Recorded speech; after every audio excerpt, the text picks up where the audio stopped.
Bora fazer questão sobre esse assunto para fixar o conteúdo. Para o preparo do orçamento de obras, o processo de levantamento de quantitativos pode envolver elementos de naturezas diversas referente ao assunto. Assinale a alternativa correta. De dimensão linear, por exemplo, armação, estrutura metálica. Cara, isso aqui é em massa, não é dimensão linear. De dimensão superficial ou área, por exemplo, tubulação, meio-fio, isso aqui é por metro linear. Falso também. Dimensão volumétrica, por exemplo, concreto, volume.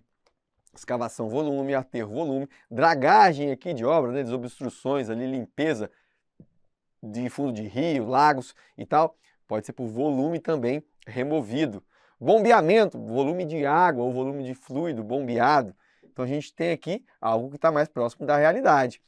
De dimensão de peso, por exemplo, serviços que não são pagos por medida, mas por simples contagem. Poste, portão, placa de sinalização, comporta... Opa, isso aqui é adimensional e não por peso. Então aqui não é superficial, aqui não é linear, aqui não é por peso.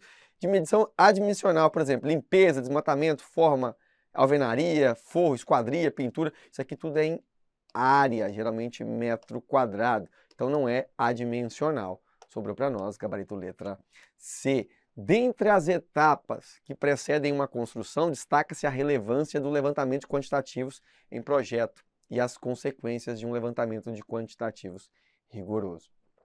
O levantamento de quantitativos no setor da construção civil representa uma etapa fundamental no desenvolvimento do orçamento, já que nele são quantificados os serviços e materiais para a realização da obra. Dentre os serviços e materiais que devem ser quantificados, qual dos citados abaixo está incorreto? Vamos lá. Volume de concreto para elementos estruturais. Preciso quantificar. Área de superfície de piso. Preciso quantificar para orçar. Prospecção de clientes. Nada a ver, não preciso orçar isso daí. Não preciso quantificar para orçar. Região de pintura. A área de pintura? Preciso. Escavação também, geralmente em volumes. Então aqui não faz sentido para o nosso orçamento a prospecção de clientes, né? Sigamos aqui. Considerando-se que o levantamento de quantitativos ocorre a partir da leitura e análise de projetos, no que diz respeito ao levantamento de quantitativo de serviços, é correto afirmar que as quantidades raramente podem ser verificadas por simples contagem ou por procedimentos elementares de geometria. Ora, é correto afirmar que raramente, não, e é curioso, na maioria das vezes os quantitativos são simples. Ou você conta, ou você calcula uma área, um triângulo, ou um procedimento simples de aferição, na maioria das vezes, e não raramente. Felizmente para nós, né? Não se recomenda realizar os cálculos, então aqui falso, não se recomenda realizar os cálculos dos quantitativos de serviços na forma determinada nos critérios de medição e pagamento previstos para execução. Não se recomenda, errado, né? O recomendado é você realizar o cálculo do quantitativo conforme o critério de medição. Então, se eu estou falando de passeio em concreto, por exemplo, ou lastro em concreto, lastro de concreto, nós vamos lá e nós vamos aferir. Como é que é o critério de medição dele? Ah, é por volume de concreto despejar, produzido, lançado, vibrado, adensado, né? E acabado. Olha, então a medição é essa. O serviço tem que estar desde o início até o fim. Ou, não, só consome até o lançamento do concreto. Não tem acabamento, não tem nenhum outro serviço. Preciso ver no critério de medição o que contempla aquele item que eu estou utilizando. Então, eu preciso fazer os cálculos com base naquilo que se fala no critério de medição. É pago em metro cúbico ou é pago em área, metro quadrado? Depende. O ônus da prova da boa e regular gestão dos recursos públicos é do responsável técnico da empresa contratada para executar a obra e aplicar os quantitativos levantados inicialmente pelo gestor público. Na verdade, aqui não, os levantamentos dos quantitativos não é a responsabilidade da empresa, né? É a administração pública que tem que bem gerir os recursos públicos, né, e fazer bons orçamentos. Por último, então, só sobrou a letra D. Se pode realizar os cálculos das quantidades dos diversos tipos de serviços na forma estabelecida no caderno de encargos. Veja, A NBR 12.219 trata do que seria o caderno de encargos.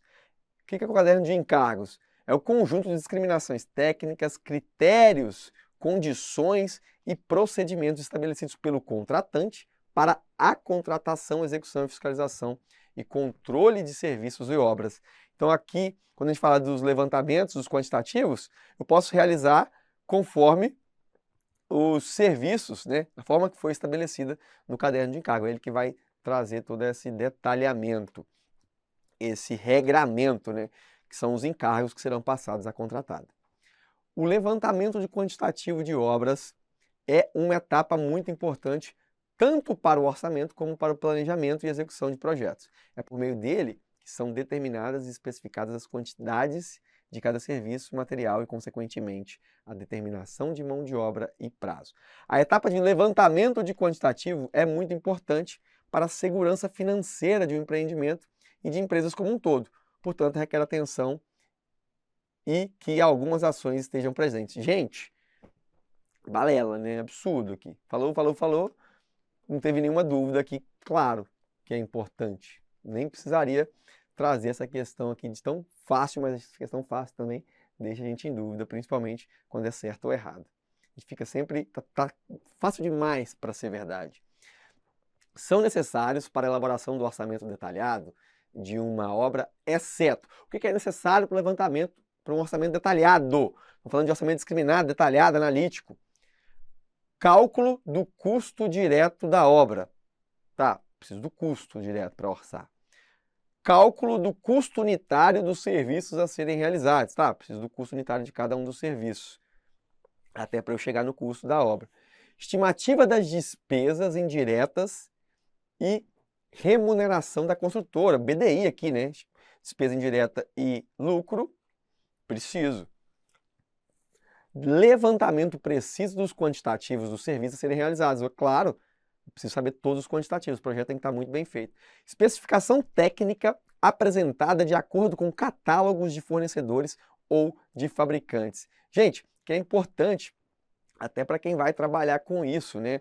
A gente, quando fala de caderno de encargos ou memorial descritivo, que vai trazer ali mais detalhes, além das peças técnicas, gráficas e do orçamento, a gente tem ali as peças gráficas, né, os projetos em si, temos o orçamento e temos ali o caderno de encargos, o memorial descritivo e também tudo aquilo que será encargo da contratada, ou seja, tudo aquilo que eu vou delegar e que deve ser feito. E o memorial descritivo traz ali a parte técnica um pouco mais detalhada, o refino de alguma característica, de forma de material que vai ser utilizado, enfim, técnica que pode ser utilizada na implementação, na construção. Então a gente tem o quê? Que isso não é necessário para o orçamento detalhado, principalmente quando a gente fala de catálogo de fornecedor. Quando a gente vai fazer um orçamento, a gente não pode seguir o catálogo de um fornecedor específico, tá? Isso aí é, inclusive, a princípio irregular e ilegal. As especificações técnicas não poderão reproduzir catálogos. Nós temos que ter o quê? Fornecer alternativas para que qualquer representante ou qualquer empresa consiga participar. Então eu preciso aceitar ali, mesmo que eu defina algo como referência, eu preciso aceitar similares àquele serviço, com exceções, né, raríssimas exceções, eu diria, não são tão raras assim, mas acontecem, e esse acórdão do TCU vem, inclusive, falando sobre isso. Olha, limitando a indicação de marca aos casos que justificativas técnicas devidamente fundamentadas e formalizadas demonstrem que a alternativa adotada é a mais vantajosa e a única que atende às necessidades da administração, ressalvando que a indicação da marca é permitida como parâmetro de qualidade para facilitar a descrição do objeto a ser licitado, desde que seguida por expressões ou equivalente, similar ou de melhor qualidade. Então eu posso utilizar uma referência, aceitando sempre equivalente, similar ou algum de melhor qualidade. E quando eu preciso restritamente utilizar algum serviço, eu tenho que ter justificativa para isso. Por exemplo, quando eu tenho aqui um fabricante de elevador e ele me dá uma garantia de 1 ano, mas eu preciso fazer uma manutenção mensal.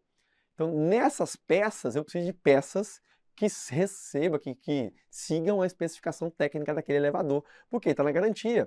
Então isso sim é justificável. Impressora, por exemplo, os cartuchos precisam ser para uma impressora Epson. Por quê? Porque a gente tem no nosso setor impressora Epson. Então, veja, aí neste caso é justificável utilizar uma especificação técnica do catálogo daquele fabricante em si, mas via de regra isso não é possível.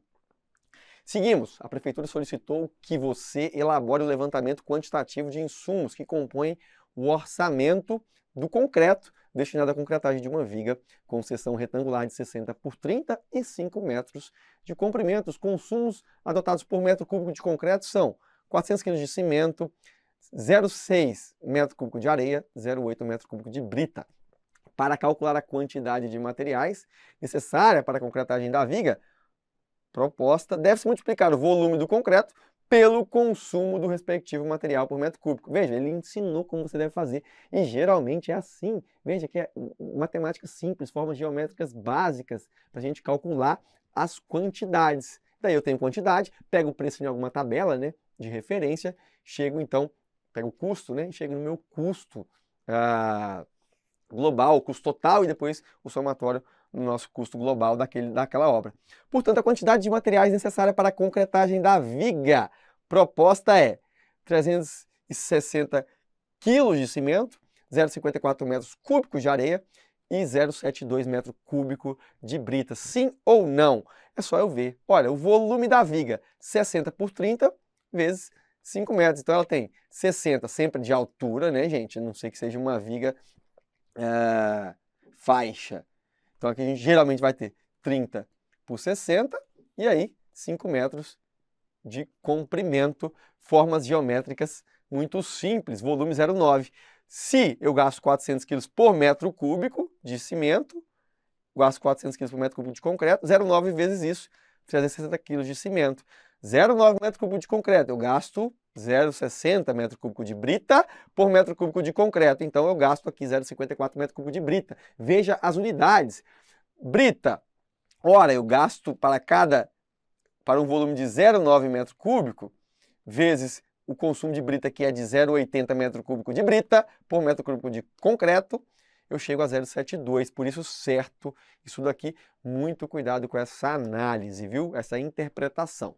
Siga aqui comigo. Uma empresa foi contratada pela Transpetro, olha só, para o serviço de pintura a ser pago por metro quadrado, sem descontar vãos. Nós vamos falar agora de problemas que você pode cair na hora da prova. Fique esperto que eu vou apontar para vocês todas as opções, a gente precisa atentar aos comandos da questão.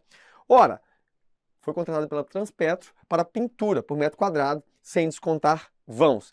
Observação importante, sem descontar vãos. Ao terminar a pintura das paredes e tetos dos 3 ambientes, pintou parede e teto, os 3 ambientes retangulares com 4 metros de largura e 5 de comprimento, então era algo mais ou menos assim, 4 por 5, e 2,80 de pé direito, a empresa solicitou o pagamento. Pagamento de quê? De 235,50 metros quadrados de pintura. Ela foi contratada para isso, pintar paredes e tetos. O técnico responsável por fiscalizar este contrato fez os cálculos e constatou que a empresa estava solicitando um quantitativo. Ora, área de parede, eu preciso somar o perímetro. Então aqui, 5 com 5, 10, com 4 com 4, 8. Então a gente tem aqui 18, né, metros lineares de perímetro. Então o perímetro é igual a 18 metros e a área de parede são os 18 vezes o pé direito, 2,80. E a área de laje? A área da laje, simplesmente 4 por 5, que é 20 metros quadrados. Desculpa pela tosse. Veja bem, isso é quantificar. Áreas elementares, isso é chegar nos quantitativos, tá ok? Então aqui, área de teto, área de parede, então a área total é a soma dos dois. Veja que a diferença entre o solicitado e o efetivamente medido é de 24,3 metros quadrados. E aí eu já adianto para vocês que isso é muito comum. Você que vai trabalhar como fiscal de obra, a empresa, quando vai enviar para você a medição, ela vai pedir mais do que ela de fato fez. Fica atento a isso para não cair nas pegadinhas por aí.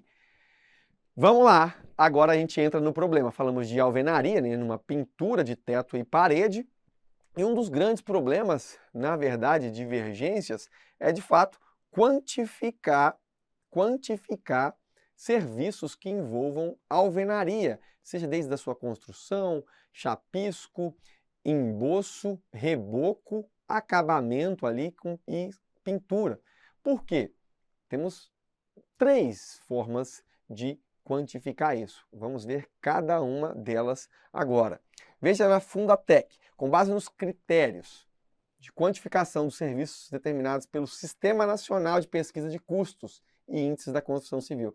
Então, olha, vamos ver o que SINAP diz sobre isso. Para a alvenaria de vedação, de acordo com a figura 1, abaixo, que ilustra uma determinada parede de alvenaria de 5 por 3 de altura, possui uma única abertura de 0,90 por 2,10, que é uma porta, em seu plano. Assinale a assertiva abaixo referente às dimensões representadas na figura 1 em metros. O que eu preciso fazer? Preciso ver qual é o critério que SINAP adota para orçar a alvenaria. E qual que é o SINAP adota? Ele adota um critério de que eu preciso considerar somente a área efetiva, a área líquida, diferente de Aldo Doria Matos, né? Diferente da TCPO, que tem um entendimento diferente. Então veja, saiba, SINAP considera área líquida. Então qual é a área líquida que eu tenho? Ora, eu preciso aqui fazer 3 por 5, as opções estão aqui, né? Mas vamos lá, 3 por 5 menos 2,10 por 0,9, concorda comigo? Então eu peguei a área total, descontei a área da porta. Então eu tenho a área líquida de parede, a área efetiva, que neste caso aqui, eu imagino que seja 13,11, tá? Não vou fazer as contas aqui, mas dá 13,11. Já tinha calculado aqui antes. Então vamos lá. Para a quantificação do serviço, deve utilizar a área líquida para das paredes de alvenaria de vedação, incluindo a primeira fiada. Todos os vãos, portas devem ser descontados. Isso é válido porque nós estamos falando de SINAP. Se fosse TCPO ou PINE, seria errado. A área que deve ser utilizada para a quantificação do serviço é 13,11. Maravilha, se o primeiro está certo, o segundo está certo. Terceiro, para a quantificação do serviço, deve utilizar a área líquida das paredes de alvenaria de vedação, descontando apenas a área que exceder 2 metros quadrados de cada vão. Isso aqui é certo para outras pessoas, né? É certo para o nosso TCPO ou para o nosso Aldo Doria Matos, né? Nas recomendações. E a área que deverá ser utilizada para a quantificação do serviço é de 15, que é de 5 por 3. Também seria válido para esses dois caras, mas neste caso, para SINAP, eu quero reiterar, é falso. Então aqui sobra para a gente 1 e 2, correto, o gabarito letra C. A área líquida é essa e para o SINAP é isso que vale. Vamos na sequência. Veja, no sistema de medição de alvenaria cerâmica, para efeito de orçamento, é de praxe. Opa, aqui que é questão disso, a FCC. Olha, o que é de praxe fazer? E eu adianto para vocês, o que é de praxe fazer é aquilo que se adota no TCPO, que é a tabela de custos e composições ali para obras.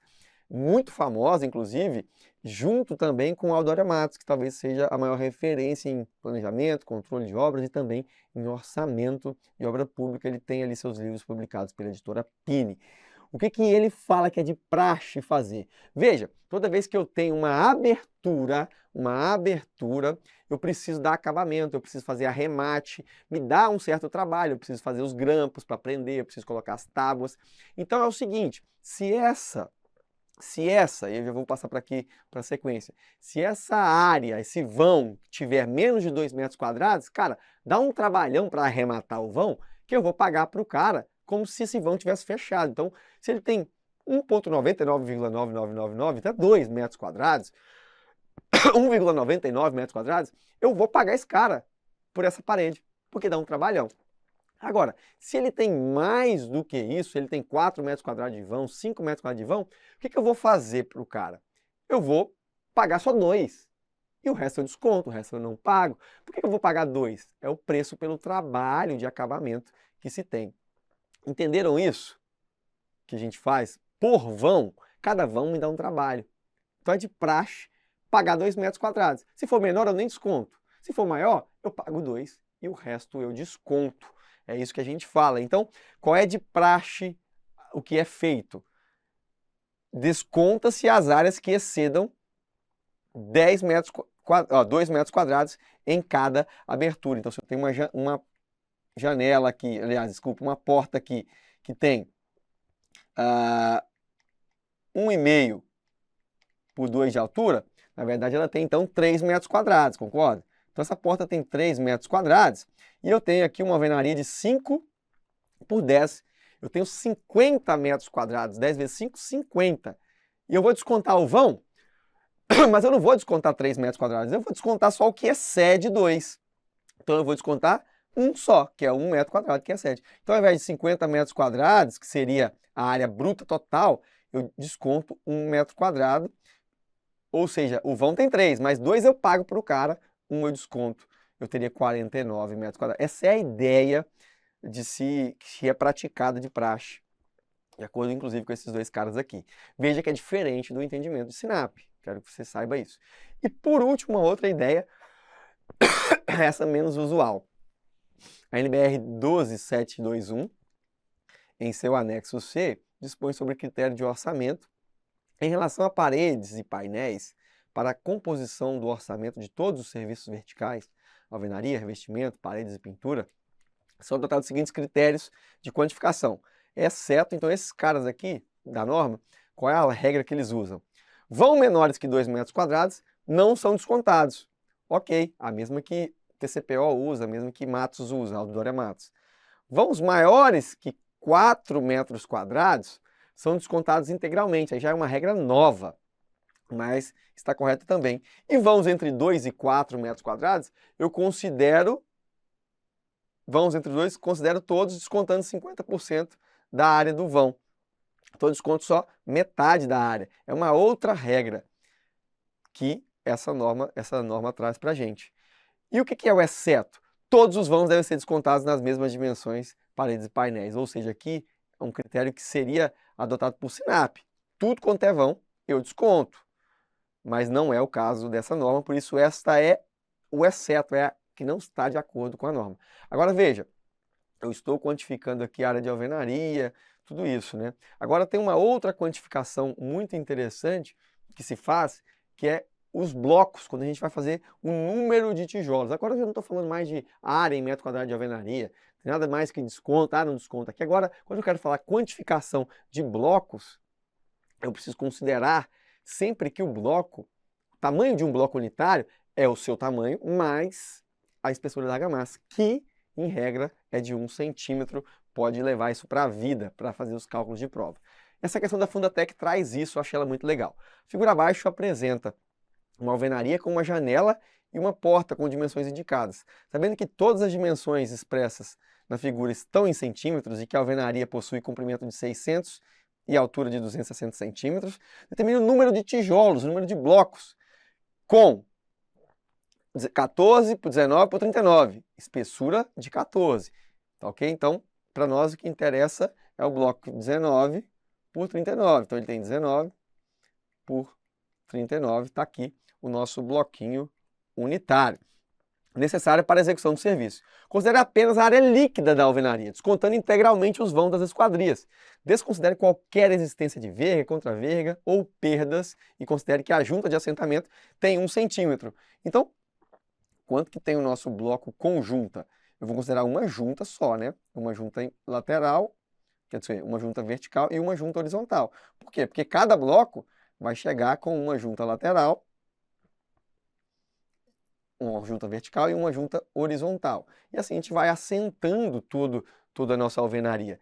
Para isso, o cálculo é bem simples, mas depois que você já viu, fica simples mesmo. Área total, 2,6 por 6, que é a área da alvenaria, descontando a porta, descontando a janela, a gente tem 11,60 metros quadrados. Qual é a área unitária de um bloco, de um tijolo? Bom, como a gente viu, se tem 19 e 39, soma um de cada lado, ele tem 20 por 40, a área unitária 0,08 metros quadrados. Divido a área total por área de tijolos, chega em 145 unidades, e é este o nosso gabarito. Matos, né, Aldo Doria Matos, diz que a produtividade indica a eficiência de transformar energia e tempo em produto. Sendo a produtividade um tema de grande relevância dentro da orçamentação e planejamento de obras, análises assertivas abaixo, assinale V ou F. Produtividade é diferente de produção, uma vez que a produção representa uma quantidade de unidades feitas. E a produtividade é a rapidez com que essa produção foi atingida. Exato. Quanto que eu produzi? Eu produzi 10 metros quadrados de alvenaria. Tá, mas em quanto tempo? Então eu preciso saber qual foi a sua produtividade, ou seja, quanto eu construí de alvenaria por alguma unidade de tempo. Pode ser 10 metros quadrados por dia, pode ser 10 metros quadrados por hora, então depende. E existe então essa diferenciação entre o produto, né, a produção como um todo, e a produtividade, correto? Os índices podem ser vistos como o inverso da produtividade. Olha que maravilha, e é exatamente isso. Se na armação, no índice do armador, é 0,10 horas por quilo, isso significa que eu preciso de 0,10 horas do armador para fazer 1 quilo de armação ali para aquela estrutura, por exemplo. Significa então que a sua produtividade por hora é 10 quilos por hora. Índice ou coeficiente é o inverso de produtividade. Veja, eu preciso de 1/10 de hora para fazer 1 quilo de armação. 1/10 de hora. Em 1 hora, então, eu consigo fazer o quê? 10 quilos. Então, seria a produtividade. 10 quilos por hora, também correto. E por último, quanto maior a razão unitária de produção, ou RUP, maior será a produtividade e vice-versa. Isto é, quanto menor a RUP, menor a produtividade. Na verdade, aqui é falso. Aqui ele fez uma alteração aqui, olha só. Matos afirma que o índice de produtividade, ou também pode ser chamado de razão unitária de produção, ou seja, o índice aqui, quanto menor o índice, maior a produtividade. Já que o índice aqui, olha, veja, aqui eu preciso de 0,10 horas por quilo. Imagina se eu precisasse somente de 0,05 horas por quilo. A produtividade dele seria o quê? De 20 quilos por hora. Então, quanto menor o índice, maior a produtividade. Então, aqui está falando errado. Aqui está falando que quanto maior o índice, maior a produtividade. Entenda índice como a própria razão de produção unitária, né? Portanto, falso esse último assunto. V, F. Para finalizar aqui, na indústria da construção, a composição de preço unitário, CPU, é utilizada como? O que é a CPU? É uma ferramenta para controle e desenvolvimento de projetos? Não é.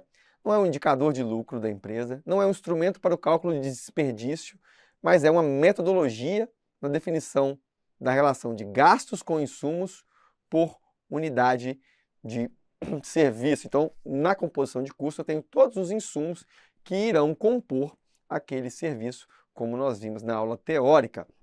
Olha essa questãozinha bem interessante para aplicar na prática isso que a gente viu na aula teórica. Considere a seguinte composição de preço unitário para um serviço, chamado de S1, esse serviço.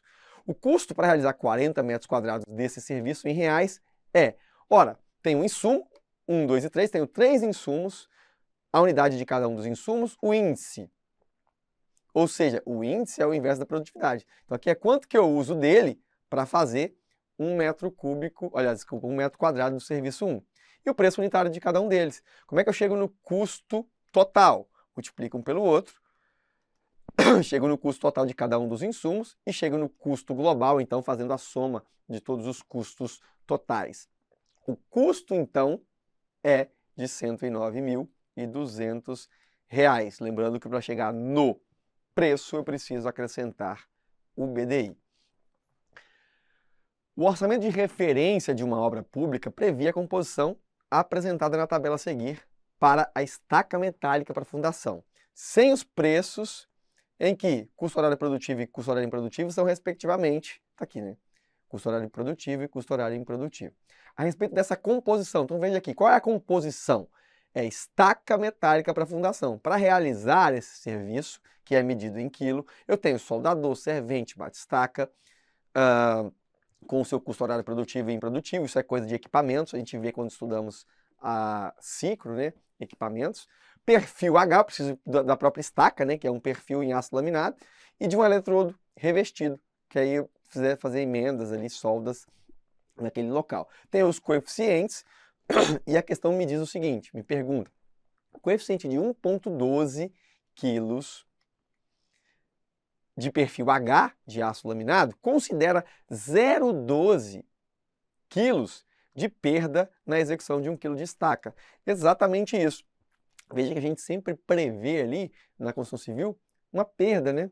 A gente precisa ver se a nossa composição de custo, inclusive, se ela está considerando perda. Se a composição não considera nenhuma perda, por exemplo, no concreto, é de praxe que o orçamentista, então, considere na hora de montar o seu quantitativo, ele coloque uma folga no quantitativo, já que a folga para perda não está na composição de custo unitário.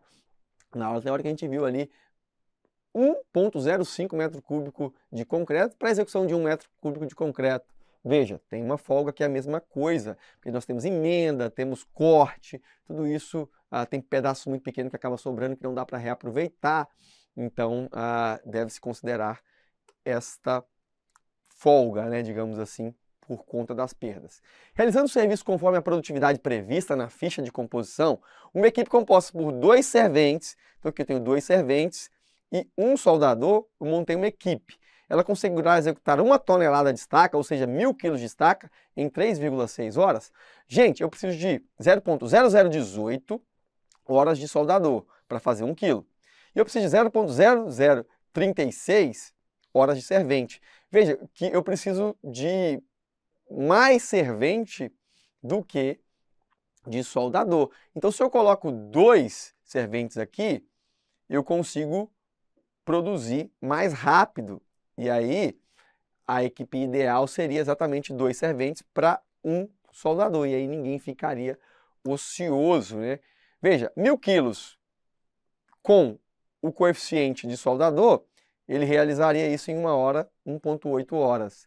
E o servente? Bom, o servente, 1.000 quilos vezes 0,0036 horas por quilo, só que eu divido por 2 porque eu tenho 2 serventes, então na mesma hora.